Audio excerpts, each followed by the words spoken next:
Tere Kadri ja tere ka teistele. Kadri, sa palusid minu arvamust ühe uue jäätise kohta, mis on turul tulnud. No võib-olla see ei ole uus, aga minu jaoks on ta igal juhul uus ja sinu jaoks vist ka. Ja ausalt öeldes läksin kohe nende kodulehele, hakkasin seda asja seal uurima täpselt ja koostisosade järgi tundus mulle see täitsa huvitav ja ütleme nii, et ega ma kaua vastu ei pidanud ja siin 2 päeva hiljem läksingi poodi, võtsin vastavalt oma maitsele, võtsin karamellijäätise. Sellepärast, et kui ma tavalist jäätist sööksin, siis ma võtaksin ka tõenäoliselt karamellijäätis, et ma ei tea, millegi pärast see lihtsalt maitseb teistest jäätistest rohkem kui maasika oma näiteks või vanilja. Ja vaatasin kohe siis, võtsin paki kätte, lugesin kõigepealt muidugi see, mis on peale pandud.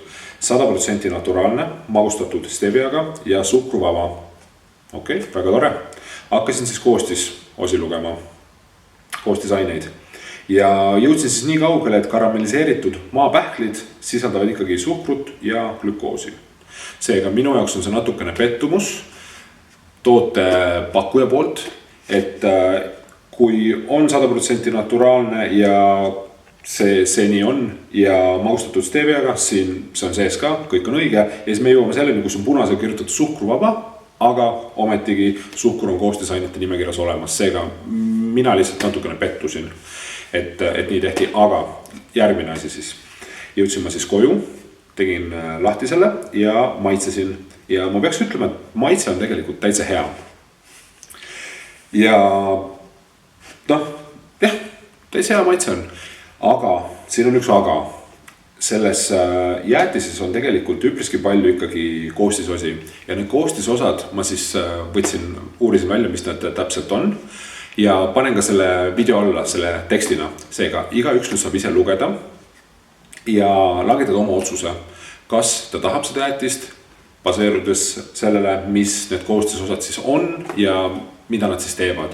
Ma ütlen kohe ära, et siin mürki ei ole, keegi ära ei sure ja midagi lugege tekst läbi, otsustage ise, kas te tahate seda jäätist süüa ja kui tihti te tahate seda jäätist süüa. Kas ma teinekord võtaksin jälle selle jäätise? Ütleme sellest nii, et see, mis valik praegu on pakkuda, sellest valikust ma võtaksin tõenäoliselt selle jäätise. Aga kui mul oleks veel variante süüa näiteks ise tehtud jäätist, siis ma kindlasti sööksin seda. Sellepärast, et ma tean täpselt, mis seal on, palju seal on ja ma tean, et see on 100% naturaalne, 100% suhkruvaba.